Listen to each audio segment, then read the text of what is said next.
ఏడవ చాప్టర్ శ్రీరామకృష్ణుల పరీక్షా విధానం. నరేంద్రుడు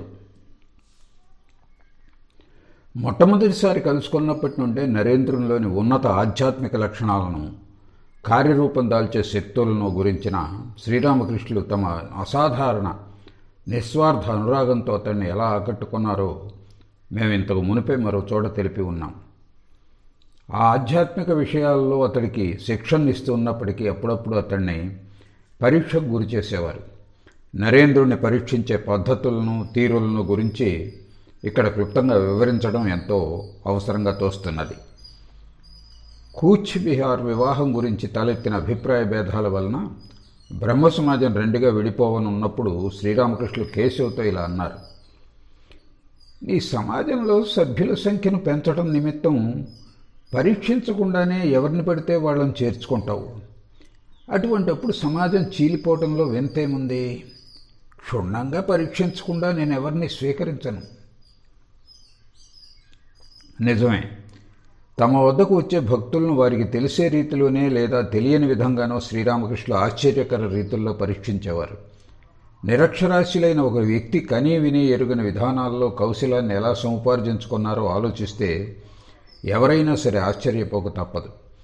సహజంగానే ఈ ప్రశ్న తలెత్తుతుంది: గత జన్మల్లో సముపార్జించుకున్న జ్ఞానం ఇప్పుడు వ్యక్తమవుతున్నదేమో, లేదా ప్రాచీన ఋషుల్లా ఈ జన్మలోనే అనుష్ఠించిన సాధనల ద్వారా లభించిన అతీంద్రియ దర్శనం లేదా సర్వజ్ఞత్వానికి ఫలమాది, లేదా అంతరంగ భక్తుల వద్ద తమను అవతార పురుషునిగా ప్రకటించిన మేరకు అభివ్యక్తమయ్యే శక్తి ప్రదర్శనాది. సహజంగానే ఇటువంటి ప్రశ్నలు మనలో తలెత్తినప్పటికీ జవాబుల కోసం వాటిని ఇప్పుడు నొక్కి వక్కాణించదలచలేదు. కేవలం ఇప్పుడు సంఘటనల పరంపరను నిర్దుష్టంగా వివరిస్తాం. వాటి గురించి నిర్ణయం పాఠకులకే వదిలివేస్తున్నాం. ఆ పరీక్షా విధానాలను తెలియచెప్పే కొన్ని సంఘటనలను పొందుపరిస్తే పాఠకులకు శ్రీరామకృష్ణులు అవలంబించిన ఆ అసాధారణ పద్ధతులు చక్కగా అవగతమవుతాయి. కానీ వాటిని అర్థం చేసుకోవాలని ప్రయత్నించే ముందు శ్రీరామకృష్ణులు పరీక్షార్థం అవలంబించే విధానాల, ఉపాయాల గురించి తెలుసుకుని ఉండాలి. ఎవరైనా ఆయన వద్దకు రాగానే ఆయన ఆ వ్యక్తిని విచిత్రంగా తిలకించేవారు. అలా చూసినప్పుడు ఆయన మనస్సు ఆ వ్యక్తి పట్ల ఆకర్షింపబడితే ఆధ్యాత్మిక విషయాల గురించి ఒకంత మాట్లాడి అప్పుడప్పుడు రమ్మని అతడితో చెప్పేవారు. ఆ వ్యక్తి తరచూ రాసాగినప్పుడు సూక్ష్మంగా పరిశీలించి అతడిలో నిద్రాణమై ఉన్న ఆధ్యాత్మిక సంస్కారాల గురించి ఖచ్చితమైన ఒక నిర్ణయానికి రావడానికి ప్రయత్నించేవారు. ఆ సందర్భంలోనే అతడికి తెలియకుండానే అతడి అవయవ నిర్మాణం, మానసిక ప్రవృత్తులు, లౌకిక సుఖభోగాల పట్ల అతడికున్న అనురక్తి తీవ్రత, ముఖ్యంగా కామినీ కాంచనాల పట్ల అతడికి గల అనురక్తి, తమ పట్ల అతడి మనస్సు ఏ మేరకు ఆకర్షింపబడుతున్నదో కూడా నిశితంగా గమనించేవారు. అతడి మాటల, చేతల, ప్రవర్తన నుండి పైభోగట్ట సేకరించేవారు. ఆయన పరిశీలన ఎంత సునిశ్చితంగా, సమగ్రంగా ఉండేదంటే ఆ వ్యక్తి స్వభావాన్ని సంపూర్ణంగా ఆయన కేవలం కొద్ది రోజుల్లోనే గ్రహించగలిగేవారు అనడం అతిశయోక్తి కాదు. తదనంతరం ఆ వ్యక్తి మనసులో బాహ్య పరిశీలన స్పష్టం చేయలేని లోతుగా దాగి ఉన్న విషయం దేన్నైనా తెలుసుకోగోరితే శ్రీరామకృష్ణులు తమ సూక్ష్మ యౌగిక అంతర్దృష్టి సహాయంతో ఆ విషయాన్ని గ్రహించేవారు. ఈ విషయంగా ఒకరోజు ఆయన మాతో ఇలా చెప్పారు: తెల్లవారుజాము ఏకాంతంగా కూర్చుని మీ శ్రేయస్సు గురించి ఆలోచిస్తున్నప్పుడు అమ్మ మీ గురించి అన్ని సంగతులు, మీలో ఎవరెవరు ఎంతవరకు పురోగమించారో, ఏ అడ్డంకుల కారణంగా ఎవరు ఆధ్యాత్మిక మార్గంలో పురోగమించలేకపోతున్నారో దర్శింపజేసేది. ఈ వచనాల నుండి తెల్లవారుజామున మాత్రమే శ్రీరామకృష్ణుల యోగనేత్రాలు తెరుచుకునేవని మాత్రం పాఠకులు పొరపడకూడదు. ఎప్పుడనుకుంటే అప్పుడే సంకల్పమాత్రంగా ఆయన ఉన్నత భావభూములను అధిరోహించి ఆ యోగ దృష్టిని సంతరించుకోగలరని ఇతర సమయాల్లో ఆయన మాటల వలన తెలియవస్తున్నది. ఉదాహరణకు ఆయన ఈ వచనాలను పరికించండి: అద్దాల అల్మరా వైపు చూసినప్పుడు దానిలోని వస్తువులన్నీ ఎలా స్పష్టంగా కనిపిస్తాయో, అట్లే ఒక వ్యక్తిని చూసి చూడగానే అతడిలోని ఆలోచనలు, గత సంస్కారాలు మొదలైనవన్నీ కొట్టొచ్చినట్లే నాకు కనిపిస్తాయి. మామూలు భక్తుని స్వభావాన్ని తెలుసుకోగోరినప్పుడు శ్రీరామకృష్ణులు అవలంబించే పరీక్షా పద్ధతి పై రీతిలో ఉండేది. కానీ ప్రత్యేకమైన అంతరంగ భక్తుల విషయంలో ఈ విధానం కొంచెం వ్యత్యాసంగా ఉండేది. అటువంటి అంతరంగ భక్తులను గురించి జగజ్జనని ఆయన ఉన్నత భావభూముల్లో నెలకొని ఉన్నప్పుడు కలిగిన దివ్య దర్శనాలలో తెలియచేసేది. తాము అనుష్ఠించిన అసాధారణ సాధనల ఫలితంగా ఆయన మనశ్శరీరాలు సూక్ష్మ ఆధ్యాత్మిక శక్తులు సంతరించుకున్న పరికరంగా మారింది. తద్వారా ఆ శక్తులను తమలో పదిలపరుచుకోవడమే కాక ఇతరులలో ఆ శక్తుల ఉనికిని తెలుసుకోవడం కూడా ఆయనకు సుసాధ్యమే అన్న విషయం ఈ పుస్తకంలో వేరొక చోట తెలిపి ఉన్నాం. ఇది అక్షర సత్యం. ఒక ఫలానా ఆధ్యాత్మిక భావం సంతరించుకున్న ఒక వ్యక్తిని చూడగానే శ్రీరామకృష్ణ మనస్సు కూడా దివ్య ప్రేరణతో అదే ఆధ్యాత్మిక భావంతో నిండిపోయేది. అట్లే ఒక ప్రత్యేక ఆధ్యాత్మిక భావభూమిలో నెలకొని ఉన్న ఒక వ్యక్తితో సాంగత్యం కలుగగానే ఆయన మనస్సు కూడా సహజంగానే అదే భావభూమిని అధిరోహించి ఆ వ్యక్తి మనస్సులోని భావనలను వెల్లడిచించేది. నరేంద్రుని ప్రథమ సందర్శన సందర్భంలో ముడివడిన శ్రీరామకృష్ణ అనుభూతులను జ్ఞాపకం చేసుకుంటే పాఠకులకు మేము చెప్తున్న విషయం అవగతమవుతుంది. శ్రీరామకృష్ణ అంతరంగ భక్తుల విషయంలో యౌగిక శక్తులను వినియోగించిన సామాన్య భక్తుల విషయంలో ఉపయోగించే సాధారణ పరీక్షా పద్ధతులను వారి పట్ల కూడా ఉపయోగించేవారు కాదని భావించరాదు. మామూలు స్థితిలో ఉండేటప్పుడు సామాన్య భక్తుల మాదిరి నరేంద్రునితో సహా అంతరంగ భక్తుల మాట తీరు ప్రవర్తనలను ఆయన సునిశ్చితంగా పరిశీలించేవారు. అలా పరీక్షించేటంత వరకు ఆయన నిశ్చింతులయ్యేవారు కాదు. ఈ విషయం ఎంతో ప్రధానం కనుక పాఠకులు దీన్ని సమగ్రంగా తెలుసుకోవటం సముచితం. భక్తులను పరీక్షించడంలో శ్రీరామకృష్ణ అవలంబించే పద్ధతులను 4 ప్రధాన విభాగాలుగా వర్గీకరించాలి. వీటిని స్థూలంగా ఇంతకు మునిపే వ్యక్తపరిచి ఉన్నాం.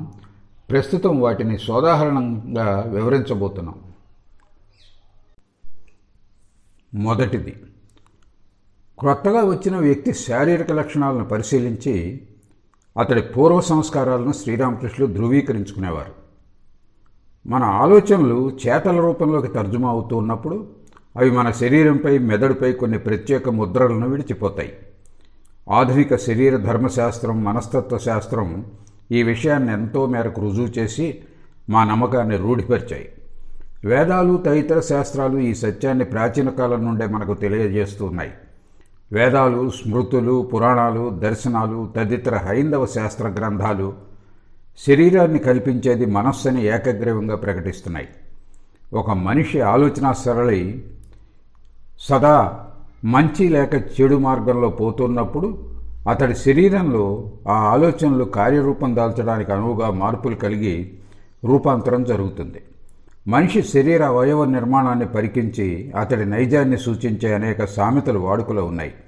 కాబట్టి వివాహ సమయంలో మంత్రదీక్షను ఇచ్చేటప్పుడు వధువు, శిష్యుల శరీరాలను ఆపాదమస్తక పర్యంతం నిశితంగా పరీక్షించడం నేటికి అత్యావశ్యకంగా పరిగణింపబడుతోన్నది. అటువంటిప్పుడు శాస్త్రాల పట్ల నమ్మకం గల శ్రీరామకృష్ణులు తమ శిష్యుల శారీరక లక్షణాలను పరిశీలించి ఉంటారనడంలో ఎలాంటి ఆశ్చర్యము లేదు. కానీ మాటల సందర్భంలో శారీరక లక్షణ శాస్త్రం గురించి అనేక విషయాలు చెప్పేవారంటే అవన్నీ వారికి ఎలా తెలిసాయో అని మేము విస్తుపోయేవారం. బహుశా ఈ విషయాలన్నీ పొందుపరచబడిన ఒక పురాతన గ్రంథాన్ని చదివో లేక ఎవరైనా చదువుతుండగా వినో ఉంటారేమోనని మాలో మేము తర్జన భర్జన పడేవారం. కానీ ఇప్పటిదాకా అటువంటి గ్రంథం గురించి కనీ విని ఉండలేదు కనుక మా భావన నిరాధారమైందిగా కనిపిస్తోంది.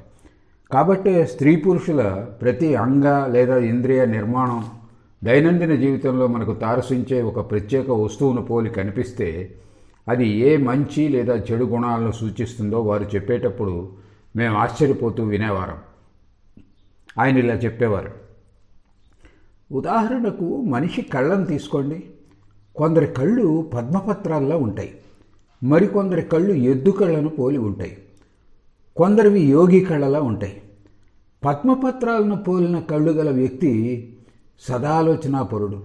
ఎద్దు కళ్ళను పోలిన కళ్ళు ఉన్న వ్యక్తిలో కామం అత్యధికంగా ఉంటుంది. యోగుల కళ్ళు గల వ్యక్తుల కళ్ళు ఊర్ధ్వముఖమై ఎర్రబారి ఉంటాయి.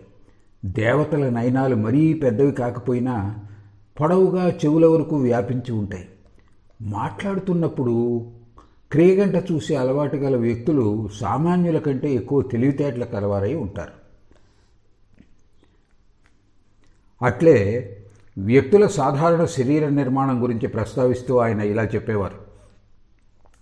భక్తుల శరీరాలు స్వాభావికంగానే చాలా మృదువుగా ఉంటాయి. వారి కాళ్ళ చేతుల కీళ్లు వదులుగా అంటే సులభంగా వంగే రీతిలో ఉంటాయి. భక్తుని శరీరం సన్నగా ఉన్నా కూడా కోణాకృతిలో కీళ్లు కనిపించని తీరులో ఎముకలు కండరాలు అమరి ఉంటాయి.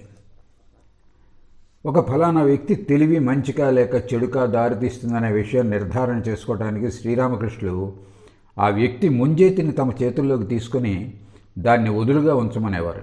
ఆ తర్వాత దాని బరువును తూచేవారు. సాధారణంగా అందరి ముంజేతుల కంటే అది తక్కువ బరువు ఉందనిపిస్తే అతడి మనస్సు పావనమైందని పరిగణించేవారు.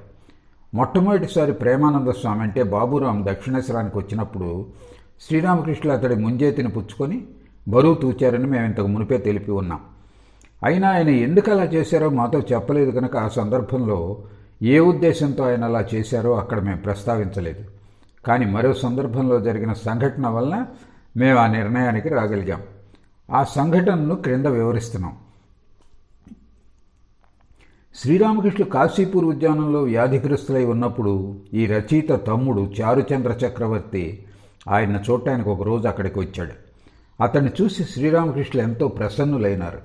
అతన్ని తమ ప్రక్కనే కూర్చోపెట్టుకొని కుశల ప్రశ్నలు వేసి అతడికి వివిధ ఆధ్యాత్మిక ఉపదేశాలు ఇచ్చారు. ఈ రచయిత అప్పుడు అక్కడకు వచ్చినప్పుడు ఆయన, "ఈ కుర్రవాడు నీ తమ్ముడా?" అని అడిగారు. అవునని రచయిత తల ఊపగానే శ్రీరామకృష్ణులు, "చాలా మంచివాడు, నీకంటే కూడా తెలివైనవాడు. ఇతడి తెలివి మంచిగా లేదా చెడుకా దేనికి దారితీస్తుందో చూస్తాను" అంటూ ఆ కుర్రవాడి ముంజేతిని తమ చేతుల్లోకి తీసుకొని బరువు చూశారు. తర్వాత "శ్రేయోదాయకమైన తెలివే" అని వచించారు. పిదప రచయితను ఆప్యాయంగా, "ఇతన్ని కూడా నేను ఆకర్షించానా?" అంటే అతడి మనస్సు లౌకిక జీవితం వైపు నుండి భగవంతుడి వైపుకు మరల్చానా, ఏమంటావు అని అడిగారు. "చాలా మంచిదండి, అలాగే చేయండి" అని రచయిత బదులిచ్చాడు. శ్రీరామకృష్ణుడు క్షణం యోచించి, "వద్దు, అలా చేయను. ఇప్పటికే ఒకడిని తీసుకున్నాను, మరొకడిని తీసుకుంటే మీ తల్లిదండ్రులు, ముఖ్యంగా మీ అమ్మ చాలా బాధపడుతుంది. నా జీవితంలో చాలామంది శక్తులను అంటే తల్లులను బాధ పెట్టాను, మరెవరిని ఇక బాధించబోను" అని అన్నారు. ఇలా అంటూ ఆ కుర్రవాడికి ఇంకొన్ని ఉపదేశాలు ఇచ్చి తినడానికి తినుబండారాలు ఇచ్చి సాగనంపారు. అవయవ నిర్మాణం మాదిరిగా నిద్ర, మలమూత్ర విసర్జన వంటి సాధారణ దైనందిన క్రియలు కూడా విభిన్న గత సంస్కారాలు సంతరించుకొని ఉన్న వ్యక్తుల్లో ఎంతో విభిన్నంగా ఉంటాయని శ్రీరామకృష్ణులు చెప్పేవారు. కాబట్టి అనుభవజ్ఞులు ఈ క్రియల నుండి ఆరాలు తీసి వ్యక్తుల స్వభావాలను నిర్ధారించగలరని ఆయన తరచూ చెప్పేవారు. ఉదాహరణకు, నిద్రించేటప్పుడు అందరూ ఒకే రకంగా ఊపిరి పీల్చుకోరని ఆయన తెలిపేవారు. భోగి ఊపిరి పీల్చుకోవటం ఒక రకంగా ఉంటుంది, విరాగి ఊపిరి పీల్చుకోవటం తద్విరుద్ధంగా ఉంటుంది. మూత్ర విసర్జన చేసేటప్పుడు భోగి మూత్రధార ఎడమవైపుకు, విరాగిది కుడివైపుకు పోతుంది. అట్లే యోగి మలాన్ని పందులు మొదలైన జంతువులు ముట్టవు అని శ్రీరామకృష్ణుడు చెప్తూ ఉండేవారు. పై విషయానికి సంబంధించిన ఒక సంఘటనను శ్రీరామకృష్ణులు మాకు వివరించారు. మధురబాబు కాలంలో దక్షిణేశ్వర కాళికాలయ కాపలాదారుగా హనుమాన్ సింగ్ అనే వ్యక్తిని నియమించారు. కాపలాదారులు పలువురు ఉన్నప్పటికీ హనుమాన్ సింగ్ పట్ల లోకులు ఎక్కువ గౌరవం కనబరిచేవారు. హనుమాన్ సింగ్ ప్రసిద్ధుడైన మల్లుడే కాక ఆధ్యాత్మిక సాధకుడు కూడా కావటమే అందుకు కారణం. ఒకసారి మరో మల్లుడు దక్షిణేశ్వరానికి వచ్చి హనుమాన్ సింగ్ను తనతో మల్లయుద్ధానికి సవాల్ చేశాడు. హనుమాన్ సింగ్ను మల్లయుద్ధంలో ఓడించి అతడి నౌకరీ సంపాదించాలన్నదే ఈ మల్లుని ఉద్దేశం. ఈ మల్లుని దేహదార్ఢ్యం, బలం మొదలైనవి హనుమాన్ సింగ్ గమనించాడు. కానీ అతడి సవాల్ను అంగీకరించడానికి ఏమాత్రం తటపటాయించలేదు. పందానికి ఒక రోజు నిర్ణయించారు. ఆ పందానికి మధురబాబు వంటి వారిని న్యాయ నిర్ణేతలుగా వ్యవహరించమన్నారు. పందెం నిర్ణీతమైన రోజుకు ఒక వారం ముందు నుండే ఈ కొత్త మల్లుడు రాసుల కొద్దీ పౌష్టికాహారాన్ని అరగిస్తూ కసరత్తు అభ్యసించసాగాడు. తద్విరుద్ధంగా ఆంజనేయ భక్తుడైన హనుమాన్ సింగ్ ఉదయం స్నానం చేసినప్పటి నుండి తన ఇష్టదైవ మంత్రాన్ని రోజంతా జపిస్తూ సాయంత్రం ఒక్కపూట మాత్రమే భోజనం చేయసాగాడు. హనుమాన్ సింగ్ భీతి చెంది గెలవగలనన్న ఆశను పూర్తిగా విడిచిపెట్టి ఈ రకంగా చేస్తున్నాడని అంతా అనుకోసాగారు. శ్రీరామకృష్ణులకు హనుమాన్ సింగ్ పట్ల ప్రేమాభిమానాలున్నాయి. అందుచేత పోటీకి ఒకరోజు ముందు అతన్ని పిలిచి, "నువ్వు పౌష్టికాహారం తినడం లేదు, వ్యాయామం అభ్యసించడం లేదు, అటువంటప్పుడు ఆ కొత్త మల్లుని గెలవగలవా?" అని అడిగారు. హనుమాన్ సింగ్ సభక్తికంగా ఆయనకు మ్రొక్కి, మీ అనుగ్రహం ఉంటే తప్పక గెలుస్తాను. రాసుల కొద్దీ ఆహారం తింటే దేహానికి బలం చేకూరదు. తిన్న ఆహారం జీర్ణం చేసుకోవాలి. రహస్యంగా ఆ కొత్త మల్లుడి మలాన్ని పరికించి చూశాను. అతడు తన జీర్ణశక్తికి మించి ఆరగిస్తున్నాడు అని విన్నవించాడు. తర్వాత పోటీలో హనుమాన్ సింగ్ ఆ కొత్త మల్లుడిని ఓడించాడని శ్రీరామకృష్ణులు మాతో చెప్పారు.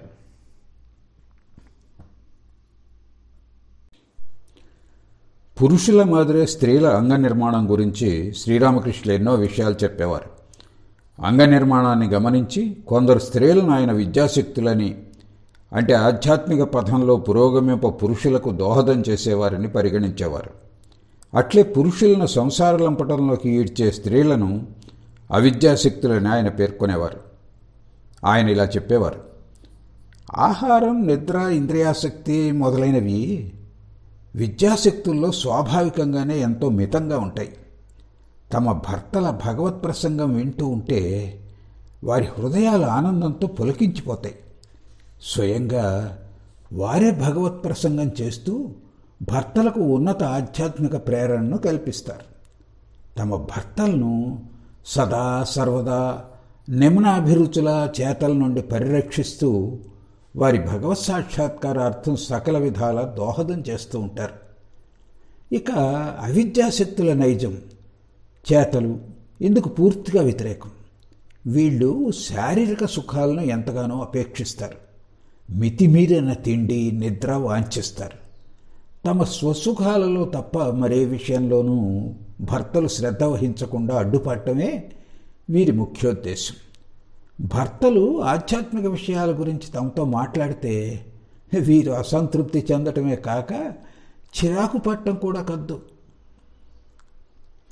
అట్లే ఎవరిలో భోగాసక్తి ఏ మేరకు ఉంటుందో స్త్రీల జననేంద్రియ బాహ్యాకృతి సూచిస్తుందని కొన్ని సమయాల్లో శ్రీరామకృష్ణులు చెప్పేవారు.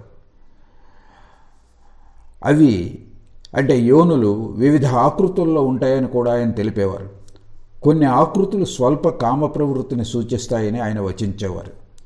ఏ స్త్రీల పిరుదలు నల్లగండు చెమల వెనుక భాగాల కుంభాకారంలో ఉంటాయో అట్టి స్త్రీలలో పాశవిక ప్రవృత్తి అంటే కామం మితిమించి ఉంటుందని కూడా శ్రీరామకృష్ణులు తెలిపేవారు. శారీరక లక్షణాలను పరిశీలించి మనిషి నైజాన్ని నిర్ధారించడం గురించి శ్రీరామకృష్ణులు మాతో చెప్పిన విషయాలు ఎన్నో. జనుల నైజాన్ని తెలుసుకునే ప్రక్రియల్లో దీన్ని కూడా ఒకటిగా పరిగణించి దాని తోడ్పాటుతో నరేంద్రునితో సహా తమ భక్తులందరినీ ఆయన పరీక్షించారు. నరేంద్రుని అలా పరీక్షించి సంతృప్తులై ఆయన అతడితో ఇలా అన్నారు: నీ శరీరంలోని అంగాల లక్షణాలన్నీ చాలా బాగున్నాయి.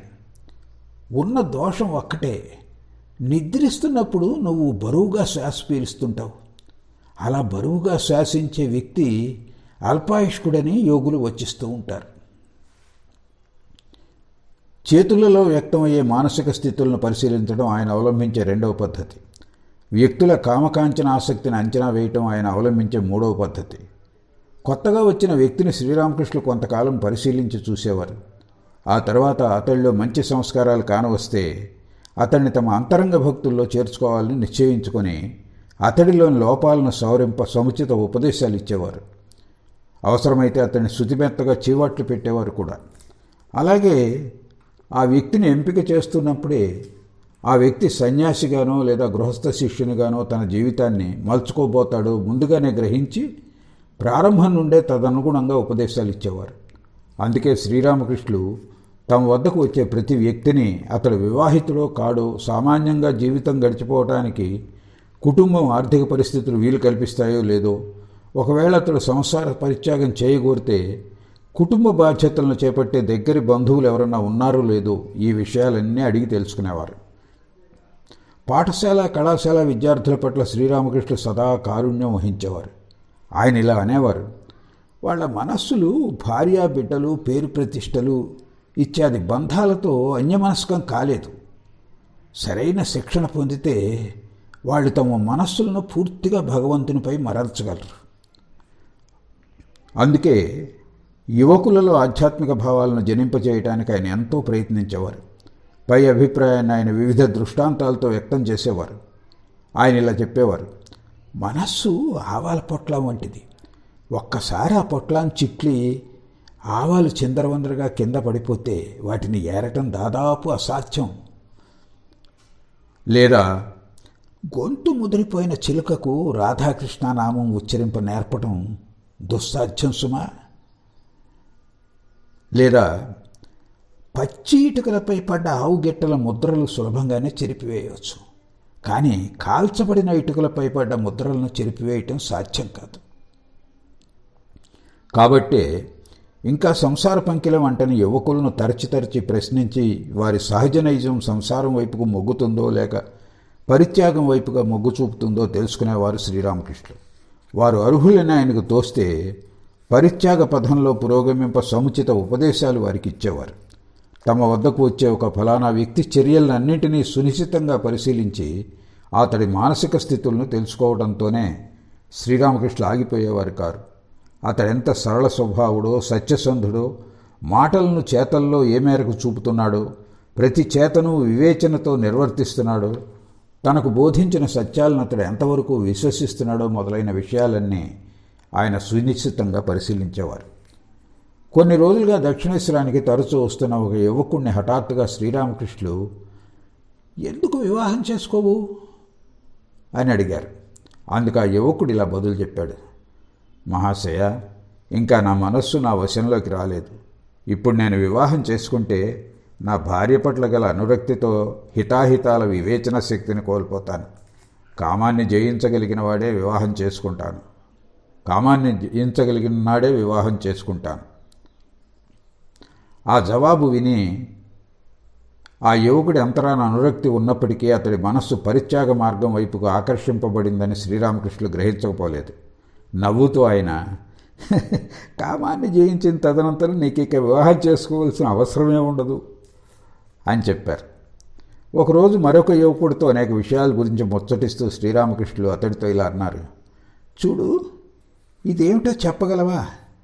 ఎంత ప్రయత్నించినా ఒంటిపై బట్టలు ఉంచుకోలేకపోతున్నాను. సదా జారిపోతూనే ఉంటుంది. ఎప్పుడు జారిపోతుందో నాకు ధ్యాసే ఉండదు. వయసు పైబడ్డ నేను అలా నగ్నంగా వెళ్ళడమా? అయినప్పటికీ నగ్నంగా ఉన్నట్లు నాకు అనిపించదు. ఇంతకు మునుపు ఎవరైనా నన్ను ఆ స్థితిలో చూస్తున్నారనే ఎరుకే ఉండేది కాదు. నగ్నంగా ఉన్న నన్ను చూసిన వారు సిగ్గుపడతారని ఇప్పుడు ఒడిని ఒక వస్త్రంతో కప్పుకుంటున్నాను. నువ్వు నా మాదిరి నగ్నంగా జనం ముందు నిలబడగలవా? అందుకు ఆ యువకుడు, మహాశయ, అలా చేయగలనో లేదో నిశ్చయంగా చెప్పలేను, కానీ మీరు చెయ్యమంటే కట్టుబట్టలను విప్పేస్తాను అని జవాబిచ్చాడు. అప్పుడు శ్రీరామకృష్ణులు, అయితే కట్టుబట్టను విప్పి తలపాగా చుట్టుకొని ఆలయ ప్రాంగణం చుట్టూ తిరిగిరా చూస్తాను అని అన్నారు. అలా చేయలేను, మీ ముందు మాత్రమే విప్పగలను అన్నాడు ఆ యువకుడు. ఆ మాట విని శ్రీరామకృష్ణులు, అనేకులు అలాగే అంటుంటారు. మీ ముందు నగ్నంగా నిలబడటానికి సిగ్గుపడం, కానీ ఇతరుల ఎట నగ్నంగా నిలబడలేమని చెప్తారు అని అన్నారు.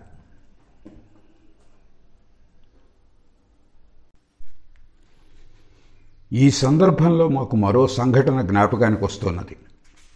అది వెన్నెల రాత్రి, కృష్ణపక్షం విధియో లేదా తదియో.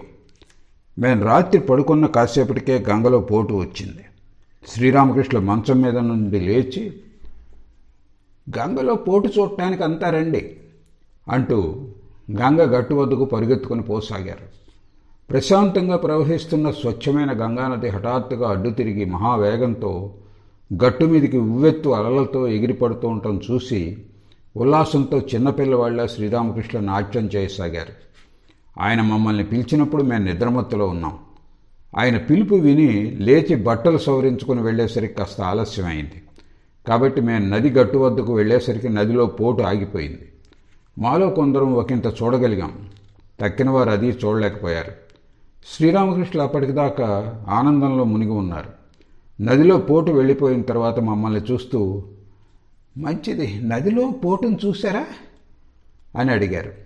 మేము దుస్తులు కట్టుకుని వచ్చేలోపుగానే నదిలో పోటు వెళ్ళిపోయిందని విని ఆయన, మూర్ఖుల్లారా, బట్టలు ధరించి వచ్చే వరకు పోటు మీకోసం వేచి ఉంటుందా? నాలా మీరు బట్టలు విడిచి ఎందుకు పరిగెత్తుకొని రాలేదు అని అన్నారు. వివాహం చేసుకోవాలనుకుంటున్నావా, ఉద్యోగం చేస్తావా అని శ్రీరామకృష్ణులు అడిగే ప్రశ్నలకు మాలో కొందరు, మహాశయ, వివాహం చేసుకోవాలనే ఆకాంక్ష లేదు, కానీ ఉద్యోగం చేయక తప్పదు అని జవాబు ఇచ్చేవారు. స్వాతంత్ర పిపాసువులైన శ్రీరామకృష్ణులకి ఈ జవాబు ఎంతో అనుచితంగా తోచేది. ఆయన ఇలా అనేవారు, వివాహం చేసుకోకుండా గృహస్థ బాధ్యతలను స్వీకరించకుంటే జీవితాంతం మరొకరి సేవలో ఉండటం ఎందుకు? మీ నిండు మనస్సును భగవంతునికి అర్పించి ఆయన్ని ఆరాధించండి. మనిషిగా జన్మించాక ఇంతకంటే చేసే మహత్కార్యం ఏముంది? ఒంటరి జీవితం గడపడం అసాధ్యం అనుకుంటే వివాహం చేసుకో, కానీ భగవత్ సాక్షాత్కారమే జీవిత పరమ లక్ష్యమని మర్చిపోవద్దు. రుజుమార్గంలో గృహస్థుడిగా జీవించు. జీవిత లక్ష్యం గురించి ఇదే ఆయన నిశ్చిత అభిప్రాయం. కాబట్టి ఆధ్యాత్మిక మార్గానికి యోగ్యులని, మంచి సాధకులని తాము పరిగణించిన యువకులైన భక్తులు ఎవరైనా వివాహం చేసుకున్నాడని కానీ, లేదా ఏ అవసరము లేకుండానే సామాన్యుల్లా కేవలం ధన సంపాదన నిమిత్తమే ఉద్యోగం చేస్తున్నాడని కానీ, లేదా పేరు ప్రతిష్టల తహతహతో మరేదైనా లౌకిక కార్యకలాపాల్లో మునిగి ఉన్నాడని కానీ తెలియవస్తే శ్రీరామకృష్ణులు ఎంతో వ్యధ చెందేవారు. తమ యువభక్తుడైన నిరంజన్, అంటే కాలాంతరంలో స్వామి నిరంజనానంద ఉద్యోగం చేస్తున్నాడని విని అతడితో ఆయన, వృద్ధురాలైన నీ తల్లిని పోషింపను ఉద్యోగం చేస్తున్నావు కనుకనే సహించగలిగాను, లేకపోతే నీ ముఖం కూడా చూడలేకపోయేవాణ్ణి అని అన్నారు. మరొక యువభక్తుడైన చిన్న నరేంద్రుడు వివాహం చేసుకుని శ్రీరామకృష్ణులను దర్శింప కాశీపూర్ ఉద్యానానికి వచ్చాడు. అప్పుడు ఆయన అతడి మెడ చుట్టూ చేతులు వేసి పుత్రశోకంతో విలపించే తీరులో పదే పదే, నాయనా, భగవంతుణ్ణి విస్మరించి సంసార సాగరంలో పూర్తిగా మునిగిపోకుండా ఉంటావుగాక అంటూ బోరున విలపించారు. కొత్తగా జనించిన భగవత్ ప్రేరణతో కొందరు భక్తులు విశ్వాసం లేకుండా ఆధ్యాత్మిక మార్గంలో పురోగమించలేరన్న ఉపదేశాన్ని తప్పుగా అర్థం చేసుకొని విచక్షణారహితంగా ప్రతి విషయాన్ని, ప్రతి వ్యక్తిని నమ్మాలని భావించడం కద్దు. అటువంటి భక్తులను చూసి చూడగానే శ్రీరామకృష్ణులు వారి పొరపాటును గ్రహించి వారిని మందలించేవారు. విశ్వాసంతోనే ఆధ్యాత్మిక మార్గంలో పయనించాలని లోకులకు ఆయన ఉపదేశించేవారు. కానీ సదసద్విచారణలో ఏది వాంఛనీయమో ఏది కాదో నిర్ణయించాలని కూడా ఆయన నొక్కి వక్కాణించేవారు. శ్రీరామకృష్ణుల ఆప్త శిష్యుడు ఒకడు, స్వామి యోగానంద, ఒకసారి అంగడిలో ఒక మూకుడు కొన్నాడు. ఆ అంగడివాడికి అన్యాయం చేయటం తప్పని ధర్మోపదేశం చేసి పరీక్షించకుండానే ఆ మూకుడు కొన్నాడు. ఇంటికి వచ్చాక చూస్తే ఆ మూకుడులో పగులు కనిపించింది. ఆ విషయం శ్రీరామకృష్ణులకు తెలిసింది. ఆ శిష్యుడిని పిలిచి శుతిమెత్తగా చివాట్లు పెట్టి ఇలా చెప్పారు, భక్తుడిగా ఉండటం వలన మూర్ఖుడివి కావటం ఎందుకు? ధార్మికతను అభ్యసించడానికా ఆ అంగడివాడు అంగడి నడుపుతుంది? అంగడివాడిని నమ్మి ఒక్కసారి కూడా పరీక్షించకుండా నువ్వు మూకుడిని తీసుకురావడానికి ధర్మనిష్టే కారణమా? మళ్ళీ ఎన్నడూ అలా చేయవద్దు. ఏదైనా వస్తువు కొనాలనుకుంటే 4-5 అంగళ్ళల్లో విచారించి దాని అసలైన ధర తెలుసుకోవాలి. కొనేటప్పుడు ఆ వస్తువును క్షుణ్ణంగా పరీక్షించాలి. అంగడి వాళ్లకు కొసరిచ్చే వాడుకుంటుంది. ఆ కొసరు కూడా అడిగి పుచ్చుకోకుండా రాకూడదు. ఒక ఫలానా మానసిక స్వభావం ఉండటం వలన కొందరు వ్యక్తులు ఆధ్యాత్మిక జీవితం పేరిట ఎంతో సాధు స్వభావులు కావటం కద్దు. తత్ఫలితంగా కొన్ని సమయాల్లో ఆధ్యాత్మిక మార్గం నుండి వారు పతనం చెందడము జరగవచ్చు. కోమల స్వభావులైన స్త్రీ పురుషులు తరచూ ఈ ప్రమాదంలో పడిపోతుంటారు. అందువలన శ్రీరామకృష్ణులు సదా అటువంటి వ్యక్తులకు కాస్త కఠినంగా ఉండమని, కఠిన ప్రవృత్తి గల వారికి కాస్త కోమలంగా వ్యవహరించమని బోధించేవారు. మాలోని భక్తుడు ఒకడి, అంటే యోగానంద స్వామి, హృదయం ఎంతో కోమలంగా ఉండేది. విపరీత పరిస్థితుల్లో సైతం అతడికి ఎన్నడూ కోపం వచ్చేది కాదు. కనీసం పరుషంగా కూడా మాట్లాడేవాడు కాదు. వివాహం చేసుకోవటం అతడి నైజానికి పూర్తి విరుద్ధం. అతడికి అటువంటి ఉద్దేశం ఉండేది కాదు.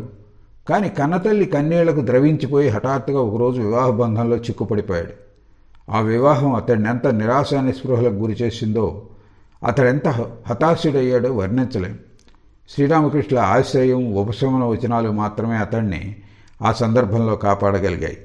తనలోని అపరిమిత కోమలత్వాన్ని, మెతకదనాన్ని నియంత్రించడం నేర్చుకుని ఏ పనినైనా పర్యాలోచించి చేయడాన్ని అలవరుచుకోగలడనే ఉద్దేశంతో శ్రీరామకృష్ణులు ఒక కంట అతన్ని కనిపెట్టసాగారు.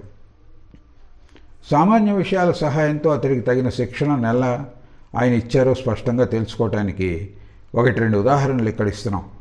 శ్రీరామకృష్ణ వస్త్రాలు వస్తువులు ఉన్న పెట్టెలో ఓ రోజు బొద్దింక కనిపించింది. అప్పుడు ఆయన, దీన్ని గది బయటకు పట్టుకుపోయి చంపిరా అని అతడికి చెప్పారు. అతడు దాన్ని పట్టుకున్నాడు, కానీ బయటకు వెళ్ళి దాన్ని చంపకుండా వదిలిపెట్టేశాడు. అతడు తిరిగి రాగానే, ఆ బొద్దింకను చంపేశావా అని అడిగారు. అతడు సిగ్గుపడి, లేదండి, బయట విడిచిపెట్టి వచ్చాను అని జవాబిచ్చాడు. ఆయన అతడిని చివాట్లు పెట్టి, చంపమని చెప్తే వదిలిపెట్టి వస్తావా? నేను చెప్పినట్లే చెయ్యాలి, లేకుంటే భవిష్యత్తులో క్లిష్ట పరిస్థితుల్లో నీ ఊహ ప్రకారం వ్యవహరించి తదనంతరం పశ్చాత్తాపడవలసి వస్తుంది అని మందలింపు ధోరణిలో చెప్పారు. ఒకరోజు యోగేన్ అంటే స్వామి యోగానంద పడవలో దక్షిణేశ్వరానికి వస్తున్నాడు. ప్రయాణికుల్లో ఎవరో ప్రశ్నించగా కాళికాలయంలో వసిస్తున్న శ్రీరామకృష్ణుల వద్దకు వెళ్తున్నానని అతడు చెప్పాడు. ఈ మాట వినగానే ఆ సదరు ప్రయాణికుడు శ్రీరామకృష్ణులను దూషింపనారంభించాడు. ఓ, ఆయన కేవలం ఒక కపట వేషధారి, ప్రజలను మోసగిస్తున్నాడు, షడ్రసోపేతంగా భుజిస్తాడు, మెత్తని పరుపుల మీద పవళిస్తాడు, బడి పిల్లల మనస్సుల్ని మార్చివేస్తాడు. ఆ దుర్భాషలు విని యోగిని ఎంతో బాధపడ్డాడు. అతన్ని ప్రతిఘటించాలని అనుకున్న తన మృదుల స్వభావం కారణంగా మరుక్షణమే ఇలా ఆలోచనలో పడ్డాడు. అవగతం చేసుకోవడానికి కించిత్ ప్రయత్నం కూడా చేయకుండా అనేకులు గురుదేవులను గురించి చెడుగా భావించుకుని దుర్భాషలాడుతుంటారు. కానీ దీనిలో నేనేం చేయగలను? ఇలా ఆలోచించి ఆ వ్యక్తి మాటలను ఖండింపక కనీసం ప్రతిఘటన కూడా చేయకుండా మౌనంగా ఉండిపోయాడు. శ్రీరామకృష్ణ వద్దకు వచ్చిన తర్వాత మాటల సందర్భంలో పడవలో జరిగిన సంఘటనను పోసగుచ్చినట్లు ఆయనకు వర్ణించి చెప్పాడు. అహంకార రహితులు, దూషణభూషణలకు అతీతులుగా అయిన శ్రీరామకృష్ణులు ఆ సంఘటన గురించి విని తేలిగ్గా నవ్వేస్తారని యోగిని భావించాడు. కానీ తద్విరుద్ధంగా ఆయన స్పందించారు. ఆ సంఘటనను మరో దృక్పథంలో పరికించి ఆయన ఇలా వ్యాఖ్యానించారు. ఆహా, ఆ కారణంగా అతడు నన్ను దుర్భాషలాడాడు, నువ్వేమో ఏ ప్రతిచర్య చేయకుండా మౌనంగా తిరిగి వచ్చేసావే. శాస్త్రాలు ఏమి వచ్చిస్తున్నాయో తెలుసా?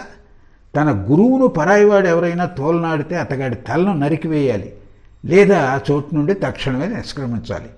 ఆ దుర్భాషలను ప్రతిఘటిస్తూ ఒక్క మాటకు కూడా మాట్లాడకుండా నువ్వేమో వచ్చేసావు.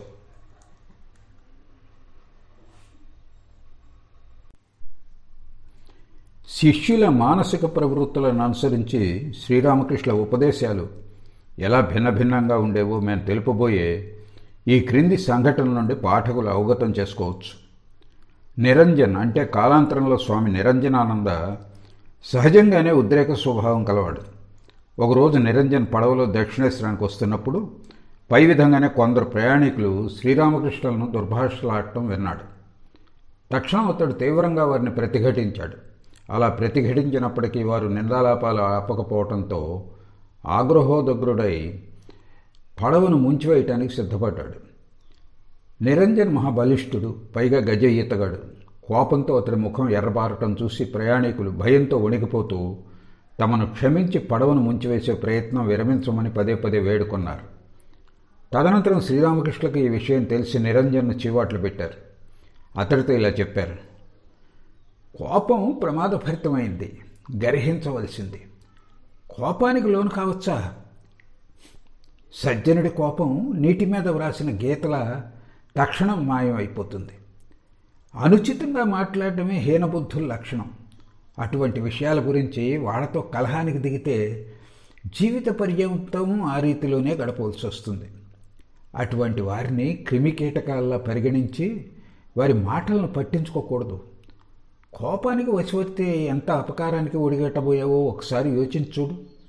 ఆ పడవ నడిపే వాళ్ళు ఏం తప్పు చేశారని పాపం వారికి హాని చేయపోనుకున్నావు. పురుషులకు మాదిరిగానే శ్రీరామకృష్ణ భక్తురాండ్రకు వారి స్వభావానికి అనుగుణంగా ఉపదేశాలు ఇచ్చేవారు. మృదుల స్వభావం గల ఒక స్త్రీకి ఆయన ఇలా మందలింపు ధోరణిలో ఉపదేశించడం మా జ్ఞాపకం. నీకు పరిచయస్తుడైన ఒక ఫలానా పురుషుడు ఎన్నో ప్రయాసలు కూర్చి నీకు అన్ని విషయాల్లోనూ సహాయం చేశాడనుకుందాం. కానీ నీ అందచందాల వ్యామోహంలో పడి అతడు దుర్బల మనస్సుడై నీకై తపిస్తున్నాడు అనుకుందాం. అటువంటప్పుడు అతడి పట్ల దయ తలుస్తావా లేదా? ఒక తన్ను తన్ని అతడి నుండి వైదొలిగిపోతావా? కాబట్టి ఎప్పుడంటే అప్పుడు, ఎక్కడంటే అక్కడ, ఎవడంటే వాడి మీద విచక్షణారహితంగా దయ చూపడం సాధ్యం కాదని గ్రహించుకో. దయ చూపడానికి ఓ హద్దు ఉంటుంది. దేశకాల పాత్రలను బట్టే దయ వహించవలసి ఉంటుంది. పై విషయానికి సంబంధించిన మరో సంఘటన మాకు జ్ఞాపకం వస్తున్నది. హరీష్ బలిష్ఠుడైన యువకుడు. అతడికి అందమైన భార్య, చిన్న బిడ్డ ఉండేవారు. అతడి ఆర్థిక పరిస్థితులు మొత్తం మీద బాగానే ఉండేవి. శ్రీరామకృష్ణులను కొన్నిసార్లు దర్శించుకోగానే అతడి మనస్సు గొప్ప వైరాగ్య భావాలతో నిండిపోయింది.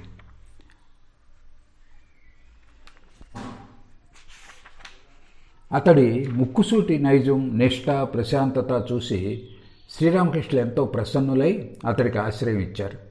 అప్పటి నుండి హరీష్ దక్షిణేశ్వరంలోనే శ్రీరామకృష్ణులను సేవిస్తూ జపధ్యానాలు తదితర ఆధ్యాత్మిక సాధనలు అనుష్ఠిస్తూ ఎక్కువ కాలం గడపసాగాడు. తల్లిదండ్రుల ఒత్తిడి, అత్తవారి సాదర ఆహ్వానం, భార్య, సంతానం ఇవేవి హరీష్ను కదిలించలేకపోయాయి. అతడు మౌనవ్రతం పాటిస్తూ ఎవరి వ్యాఖ్యానాన్ని పట్టించుకోకుండా తన దారిలో పోసాగాడు. అతడి శాంత స్వభావాన్ని, నిష్టను మాకు ఎత్తి చూపించే ధోరణిలో శ్రీరామకృష్ణులు అప్పుడప్పుడు మాతో, అసలు సిసలైన మనుషులు హరీష్లా ఉంటారు. వారు ప్రేరణలన్నిటికీ స్తబ్దులై ఉంటూ ఎలాంటి ప్రతిస్పందన వ్యక్తం చేయరు అని చెప్పేవారు. హరీష్ ఆ విధంగా లౌకిక వ్యాపారాదులన్నీ మూటగట్టి ఆధ్యాత్మిక సాధనలలో ఉన్నప్పుడు అతడి కుటుంబంలోని 50 మంది ఎంతో బాధపడుతున్నారనే వార్త అతడి చెవిని పడింది. అతడి భార్య భర్త వియోగాన్ని ఏమాత్రం భరించలేక అన్నపానాదులను దాదాపు త్యజించిందని అతడికి తెలియవచ్చింది. ఇదంతా విని కూడా హరీష్ నిర్లిప్తంగా మౌనంగా ఉండిపోయాడు. అతడి మనస్సులో ఏముందో తెలుసుకోగోరి ఒకరోజు శ్రీరామకృష్ణులు అతడిని ప్రక్కకు పిలిచి ఇలా చెప్పారు. నీ భార్య ఎంతో బాధపడుతోంది. ఒకసారి ఇంటికి వెళ్ళి ఆమెను చూసి రాకూడదా? ఒక రకంగా ఆమెను చూసుకునే వాళ్ళు ఎవరూ లేరనే చెప్పాలి. ఎందుకంటే హరీష్ తల్లి అప్పటికే మరణించడం వలన శ్రీరామకృష్ణ అలా చెప్పి ఉండవచ్చు. కాబట్టి ఆమె పట్ల దయ చూపటంలో తప్పే ఉంది. అందుకు హరీష్, మహాశయ, దయ చూపే సందర్భం కాదిది. ఒకవేళ దయ చూపడానికి ఇంటికి పోతే సంసార మొహంలో పడిపోయి నా జీవిత ప్రధాన కర్తవ్యాన్ని విస్మరిస్తానేమో. దయచేసి నన్ను అలా చేయమని ఆదేశించకండి అని వినమ్రంగా జవాబిచ్చాడు. హరీష్ జవాబుతో శ్రీరామకృష్ణులు ఎంతో ప్రసన్నులయ్యారు. అతడి మాటలను అప్పుడప్పుడు మాతో ప్రస్తావించి అతడి వైరాగ్యాన్ని ప్రశంసించేవారు. మామూలు దైనందిన చేతలను పరిశీలించి మా మనస్సుల్లోని మంచి చెడు గుణాలను శ్రీరామకృష్ణులు ఎలా తెలుసుకునేవారో చూపటానికి ఎన్నో ఉదాహరణలు పేర్కొనవచ్చు. నిరంజన్ అధికంగా నెయ్యి తినడం చూసి, అంత నెయ్యి తింటున్నావే, చివరకు నువ్వు లోకుల కుమార్తెలను కోడళ్లను లేవదీసుకుపోయేట్లున్నావే అని అనేవారు. మరొక వ్యక్తి ఎక్కువసేపు నిద్రించడం గమనించి ఆయన ఎంతో అసంతృప్తి వ్యక్తం చేశారు. వైద్యశాస్త్రం అధ్యయనం చేయాలనే తీవ్ర ఆకాంక్షతో ఆయన ఆదేశాన్ని పాటించని మరొక వ్యక్తిని చూసి, కోరికలను ఒకటి వెంట ఒకటిగా వదిలివేయటానికి బదులు నువ్వు వాటిని పెంచుకుంటున్నావు. అటువంటప్పుడు ఆధ్యాత్మిక ప్రగతిని ఎలా పొందగలవు అని అడిగారు. ఇతర అంశాలను ప్రస్తావిస్తున్నప్పుడు ఇటువంటి ఎన్నో ఉదాహరణలను పాఠకులకు తెలిపి ఉన్నాం. కాబట్టి మరిన్ని ఉదాహరణలు పేర్కొనటం అనవసరమని భావిస్తున్నాం. పైన పేర్కొన్న పరీక్షా పద్ధతుల ద్వారా తమ ఆశ్రిత భక్తుల నైజాన్ని గ్రహించి వారి లోటుపాట్లను ఎలా సవరించుకోవాలో ఉపదేశించేవారు. అంతేగాక ఆ ఉపదేశాలు ఏ మేరకు కార్యరూపం దాల్చాయో పదే పదే గమనిస్తూ ఉండేవారు. ఒక ఫలానా వ్యక్తి ఆధ్యాత్మిక ప్రగతిని రూఢి చేసుకోవటంలో ఆయన ఒక ప్రత్యేక విధానాన్ని అవలంబించడము కద్దు. ఆయన అవలంబించే ఆ విధానం ఇది. ఏ భక్తి ప్రపత్తుల ప్రేరణతో ఒక ఫలానా వ్యక్తి తమ వద్దకు ప్రప్రథమంగా వచ్చాడో ఆ భక్తి ప్రపత్తులు క్రమేణా పెంపొందుతున్నాయా లేదా పరిశీలించడం ఆయన ఒక నియమంగా ఎంచుకున్నారు. ఆ విషయం తెలుసుకోవాలనే ఉద్దేశంతో కొన్ని సమయాల్లో శ్రీరామకృష్ణులు ఒక ఫలానా వ్యక్తి తమ ఆధ్యాత్మిక స్థితులను లేదా తమ ప్రవర్తనను ఏ మేరకు అవగతం చేసుకున్నాడు అని ఆ వ్యక్తిని ప్రశ్నించేవారు. తక్కిన సమయాల్లో ఆ వ్యక్తికి తమ వచనాల పట్ల పరిపూర్ణ విశ్వాసం ఉందో లేదో ఆయన గమనించేవారు.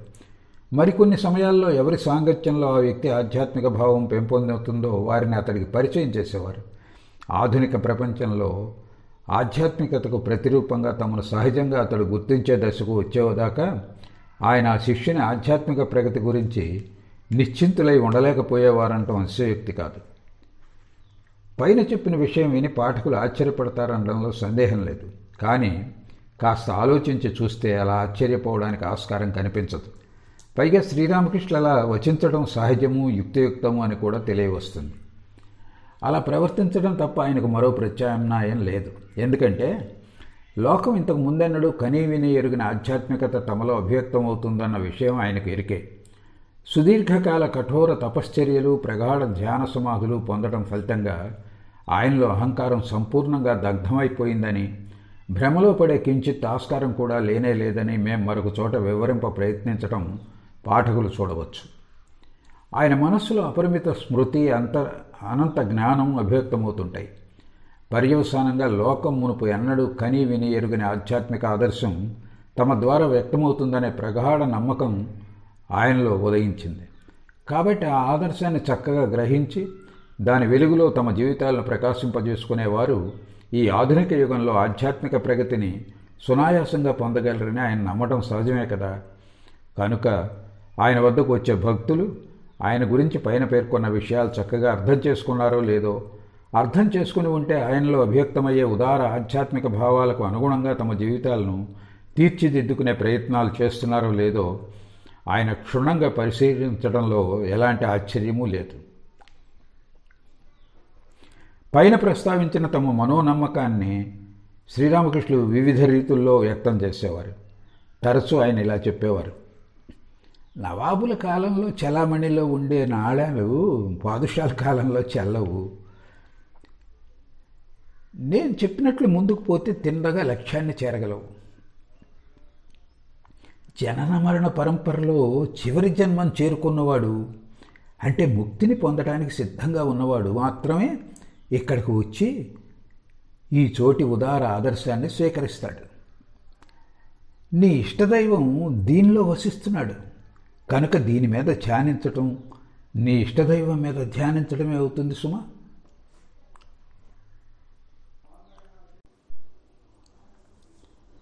తమ శిష్యులకు తమ పట్ల గల విశ్వాసం, తమను గురించి కలిగిన అవగాహనను ఎలా రూఢిపరుచుకునేవారో కొన్ని ఉదాహరణల ద్వారా వివరించబోతున్నాం.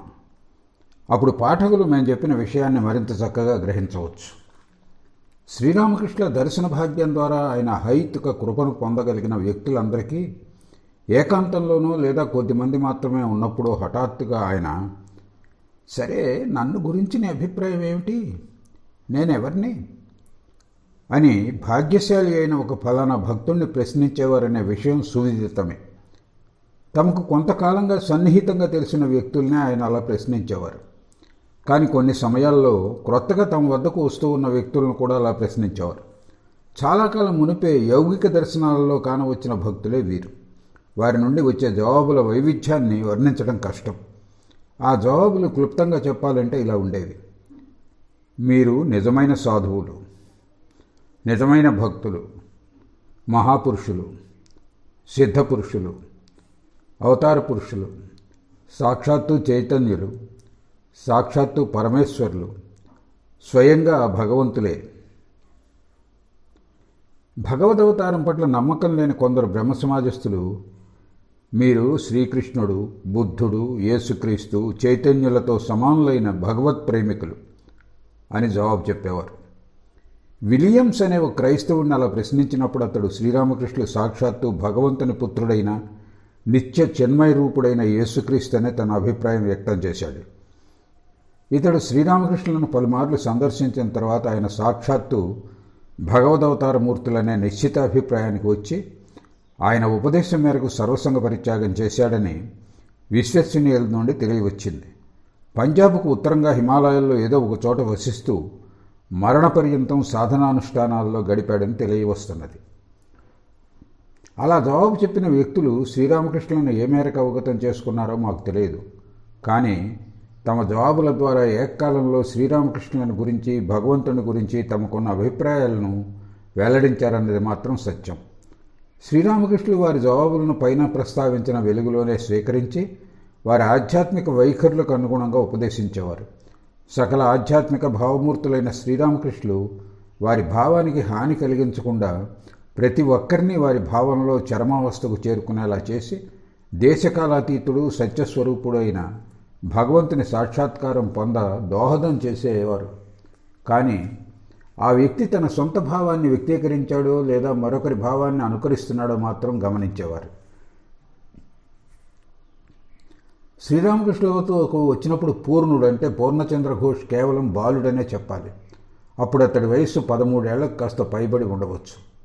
ఆ సమయంలో శ్రీరామకృష్ణ పరమభక్తుడైన శ్రీ మహేంద్ర అంటే కథామృత రచయిత శ్యాంబజార్లో దయాసాగరుడైన ఈశ్వరచంద్ర విద్యాసాగర్ స్థాపించిన పాఠశాల ప్రధానోపాధ్యాయుడిగా ఉంటున్నాడు. సహజంగా దైవభక్తి గల బాలురను ఆయన దక్షిణేశ్వరంలోని శ్రీరామకృష్ణుల వద్దకు తోడుకొని వచ్చేవాడు.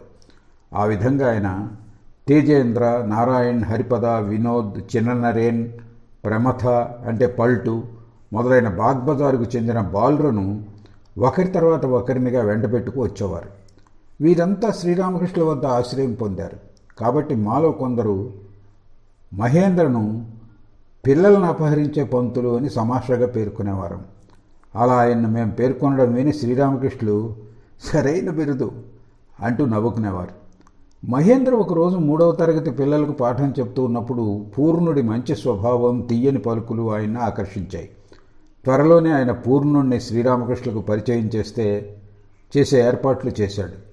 పూర్ణుడి సంరక్షకులు కఠిన స్వభావాలు కనుక ఆ ఏర్పాట్లు గోప్యంగా జరిగాయి. ఎందుకంటే ఈ విషయం ముందుగా వారికి తెలిస్తే గురు శిష్యులు ఇద్దరూ వాళ్ళ చేతుల్లో ఇబ్బందికి గురికాక తప్పదు. పూర్ణుడు మామూలు వేళకు బడికి వచ్చి బాడుగు బండిలో దక్షిణేశ్వరానికి వెళ్ళి గురుదేవులను దర్శించుకున్నాడు. బడి వదిలే వేళకు దక్షిణేశ్వరం నుండి తిరిగి బడికి వచ్చేశాడు. ఇంటికి మామూలు వేళకే తిరిగిపోగలిగాడు. ఆ రోజు పూర్ణుడిని చూసి శ్రీరామకృష్ణులు ఎంతో ఆనందించారు. అతడికి ఆప్యాయంగా తినుబండారాలు ఇచ్చారు, ఉపదేశాలు ఇచ్చారు.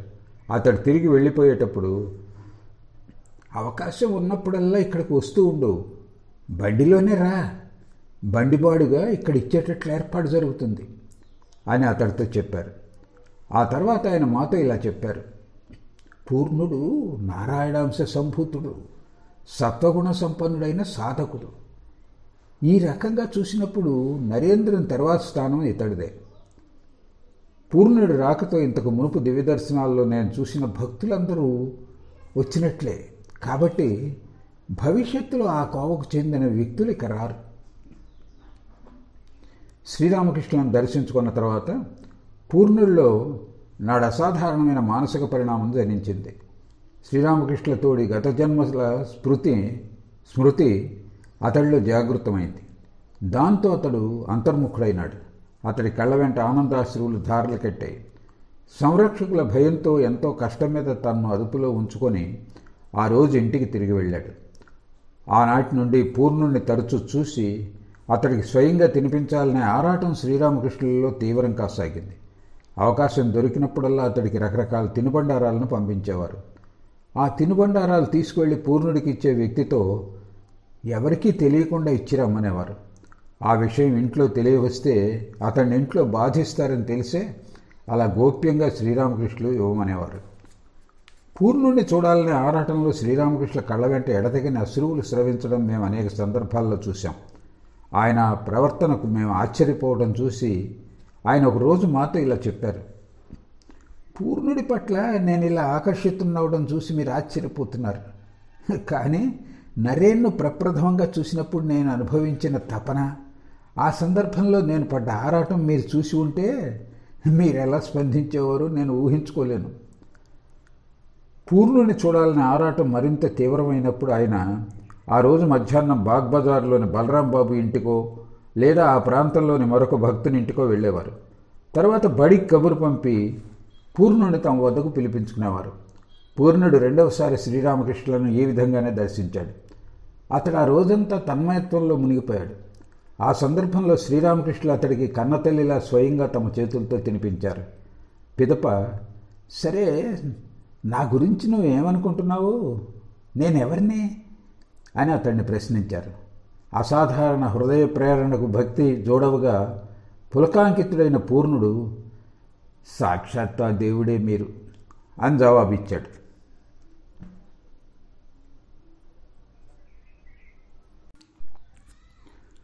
బాలుడైన పూర్ణుడు చూసి చూడగానే తమను సర్వశ్రేష్ఠ ఆదర్శ రూపునిగా స్వీకరించడం చూసి శ్రీరామకృష్ణుల విస్మయానందాలు మేరమీరాయి.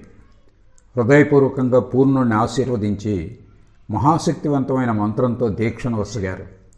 సాధన రహస్యాలను వెల్లడి చేస్తూ అతడికి ఉపదేశం చేశారు. దక్షిణేశ్వరానికి తిరిగి వచ్చాక పదే పదే మాతో ఆయన ఇలా చెప్పసాగారు. సరే, పూర్ణుడు ఇంకా బాలుడే కదా, ఇంకా బుద్ధి వికసించలేదు. అయినప్పటికీ అతడు ఈ విషయాన్ని ఎలా అర్థం చేసుకున్నాడు? దివ్య సంస్కారాల ప్రేరణతో మరికొందరు కూడా ఆ ప్రశ్నకు సరిగ్గా అలాంటి జవాబు ఇచ్చి ఉన్నారు. తప్పకుండా అతడిలో మంచి పూర్వజన్మ సంస్కారాలు ఉండే తీరాలి. ఇటువంటి శుద్ధ సాత్వికుల హృదయాల్లో స్వతసిద్ధంగానే సత్యం పరిపూర్ణంగా ప్రకాశిస్తూ ఉంటుంది. అనివార్య పరిస్థితుల కారణంగా పూర్ణుడు వివాహం చేసుకొని సంసార జీవితం గడపవలసి వచ్చింది. అయినప్పటికీ అసాధారణ విశ్వాసం, భగవంతునిపైనే ఆధారపడే స్వభావం, సాధన పట్ల గల అభిలాష, నిరహంకారం, నిస్వార్థత్వం మొదలైన సద్గుణాలన్నీ అతడు పుణికిపుచ్చుకున్నాడని అతడితో సన్నిహిత సంబంధం ఉన్న ప్రతి ఒక్కరికి సువిదిత్తమే. తమ ఆశ్రిత భక్తులను శ్రీరామకృష్ణులు అదేవిధంగా ప్రశ్నించడం గురించి మరొక ఉదాహరణ. శ్రీరామకృష్ణుల గదిలో శ్రీ చైతన్య మహాప్రభు సంకీర్తన చేస్తున్న చిత్తరువు ఒకటి ఉండేది. మాకు బాగా పరిచయస్తుడైన వ్యక్తిని అతడు దక్షిణేశ్వరానికి వస్తున్న కొత్తలో ఒకరోజు శ్రీరామకృష్ణులు ఆ చిత్తరువును చూపుతూ, వారంతా దివ్య భావోద్వేగ పూరితులై ఎలా ఉన్నారో చూశావా అని అడిగారు. ఆ వ్యక్తి, మహాశయ, వారంతా నిమ్న కులస్తులండి అన్నాడు. శ్రీరామకృష్ణులు, అదేమిటి, అలా అనవచ్చా? నిజమండి, నేను నదియాకి చెందినవాడిని. సాధారణంగా ఈ వైష్ణవులందరూ నిమ్న కులస్తులేనండి. నువ్వు నదియా వాస్తవ్యుడివా? అలా అయితే నీకు మరో ప్రణామం. సరే, రామ్ తదితరులు దీన్ని అవతారమని అంటారు. దీని గురించి నువ్వేమనుకుంటున్నావు? మహాశయ, వారంతా మిమ్మల్ని తక్కువగానే అంచనా వేశారండి. అదెలా? వాళ్ళు భగవదవతారం అంటున్నారు, నువ్వేమో తక్కువగా అంచనా వేశారంటున్నావు. అవునండి, అవతారం భగవంతుడిలో ఒక అంశం మాత్రమే కదా. నాకు మాత్రం మీరు సాక్షాత్తు ఆ పరమశివుడిగానే కనిపిస్తున్నారు. నువ్వేమంటున్నావు? నా మనస్సుకు అలా తోస్తున్నప్పుడు నేను చేయగలిగిందేముంది? శివుణ్ణి ధ్యానించమని మీరు నాకు చెప్పి ఉన్నారు, కానీ ఎంత ప్రయత్నించినా నాకు అది సాధ్యం కాలేదు. ధ్యానం చేయడానికి కూర్చోగానే మీ దయార్ద్ర వదనం తేజోమయంగా నా ముందు ప్రత్యక్షమయ్యేది. మీ వదనాన్ని త్రోసిరాజని శివుణ్ణి ధ్యానించలేకపోయాను. అలా చేయాలనే కోరిక కూడా నాలో జనించలేదు. అందువల్ల మిమ్మల్నే శివుడిగా ధ్యానించసాగాను. అలా మాట్లాడవద్దు. నేను నీ చిన్ని వెంట్రుకు సమానమైన వాడినని నాకు తెలుసు. సరేలే, నీ గురించి ఎంతో ఆందోళన చెందేవాడిని. ఈరోజు ఆ ఆరాటం తీరిపోయింది. శ్రీరామకృష్ణ ఆ చివరి వచనాలు నా వ్యక్తి ఆ సమయంలో అర్థం చేసుకున్నాడో లేదో మాకు తెలియదు. కానీ శ్రీరామకృష్ణులు అతడు చెప్పింది విని ప్రసన్నులయ్యారని మాత్రం మాకు తెలుసు. మాకు కావాల్సింది ఆయన ప్రసన్నత, అనుగ్రహం మాత్రమే. అంతటితో మేము సంతృప్తులమయ్యేవారం. ఆయన వచనాలన్నింటినీ అర్థం చేసుకోవాలనే కోరిక మాకు ఉండేది కాదు. ఆ వ్యక్తి ఆ రోజు తమను సర్వశ్రేష్ఠ ఆధ్యాత్మిక ఆదర్శంగా స్వీకరించాడని గ్రహించే ఆయన అలా అన్నారని, అంటే ఆ ఆరాటం తీరిపోయిందని మేము భావించుకున్నాం. తమను ఆశ్రయించిన భక్తులందరూ తమ విధానాలను సునిశ్చితంగా పరిశీలించాలని, అలా పరిశీలించిన తదనంతరమే తమ యథార్థ తత్వం పట్ల విశ్వాసం వహించాలని ఆయన నొక్కి వక్కాణించేవారు. తరచూ ఆయన మాతో, సాధువును పగటిపూట రాత్రివేళ కూడా పరిశీలించండి, తదనంతరమే అతన్ని విశ్వసించండి అని చెప్పేవారు. ఇతరులకు ఇచ్చే ఉపదేశాలను సాధువు స్వయంగా ఆచరిస్తున్నాడో లేదో పరిశీలించమని శ్రీరామకృష్ణులు సదా మమ్మల్ని హెచ్చరించేవారు. తలుపులు, పలుకులు, చేతలు ఒక్కటిగా ఉండని ఓ వ్యక్తిని ఎన్నటికీ నమ్మవద్దని ఆయన చెప్తూ ఉండేవారు. తలుపులు, పలుకులు, చేతలు ఒక్కటిగా ఉండని వ్యక్తిని ఎన్నటికీ నమ్మవద్దని ఆయన చెప్తూ ఉండేవారు. ఈ సందర్భంగా అప్పుడప్పుడు శ్రీరామకృష్ణులు కథ చెప్పేవారు. ఒక ఫలానా వ్యక్తి పిల్లవాడు సదా అజీర్ణంతో బాధపడేవాడు. ఒకరోజు ఆ వ్యక్తి పిల్లవాడిని ఒక మారుమూల గ్రామంలో ఉన్న సుప్రసిద్ధ వైద్యుడి వద్దకు చికిత్సకై తీసుకువెళ్లారు. ఆ వైద్యుడు కుర్రవాడిని పరీక్షించి రోగ నిర్ణయం చేశాడు. కానీ మందు మాకులు ఏవి ఇవ్వకుండా వారిని మర్నాడు రమ్మన్నాడు. మర్నాడు ఆ తండ్రి కొడుకులు వైద్యుడి వద్దకు వచ్చినప్పుడు అతడు ఆ పిల్లవాడితో, బెల్లం తినటం మానుకో, రోగం నయమవుతుంది, మరే మందు అవసరం లేదు అని చెప్పాడు. ఆ మాటలు విని తండ్రి, అయ్యా, ఆ మాట నిన్ననే చెప్పి ఉండవచ్చు కదా, ఇంత శ్రమపడి వాళ్ళ మేము రావాల్సిన అవసరం ఉండేది కాదు అంటూ వాపోయాడు.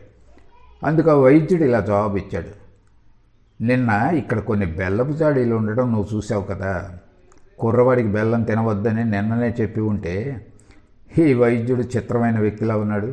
స్వయంగా తానే అంత బెల్లం ఓ పక్క తింటూ మరో పక్క నన్ను మాత్రం తినవద్దంటాడే అని అతడు తప్పక అనుకుని ఉంటాడు. అప్పుడు నా మాటల్లో కుర్రవాడికి ఏమాత్రం గురి కుదరదు. అందువల్లనే ఆ బెల్లపు జాడీలను అక్కడి నుంచి తీసివేసిన తర్వాతే ఈ మాట చెప్పవలసి వచ్చింది. శ్రీరామకృష్ణుల ఉపదేశం మేరకు మేమంతా ఆయన ప్రవర్తనను, జీవన విధానాలను సునిశ్చితంగా పరిశీలించేవారం. మాలో కొందరు అలా పరీక్షించడానికి ఏమాత్రం తటపటాయించేవారు కారు.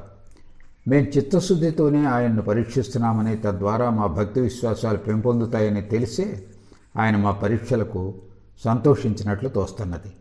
ఇందుకు ఈ క్రింది సంఘటన ఒక స్పష్టమైన ఉదాహరణ. యోగానంద స్వామి గురించి కొన్ని విషయాలు ఇంతకు మునిపే చెప్పుకున్నాం.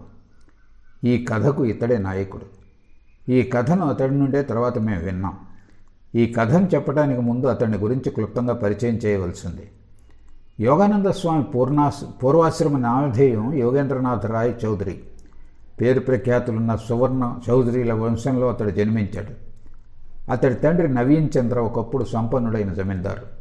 ఆ కుటుంబం తరతరాలుగా దక్షిణేశ్వరంలోనే వసిస్తూ వచ్చింది. యోగీంద్రుడి ఇంట్లో పూజాధికాలు సదా జరుగుతూ ఉండేవి. ఆ ఇల్లు కీర్తనలతోనూ భాగవతాది పారాయణలతోనూ సదా మార్మురోగుతూ ఉండేదని చెప్పడం అతిశయోక్తి కాదు. ఇవన్నీ యోగీంద్రుడి బాల్యంలోనూ అంతకు మునుపు జరిగిన విషయాలు.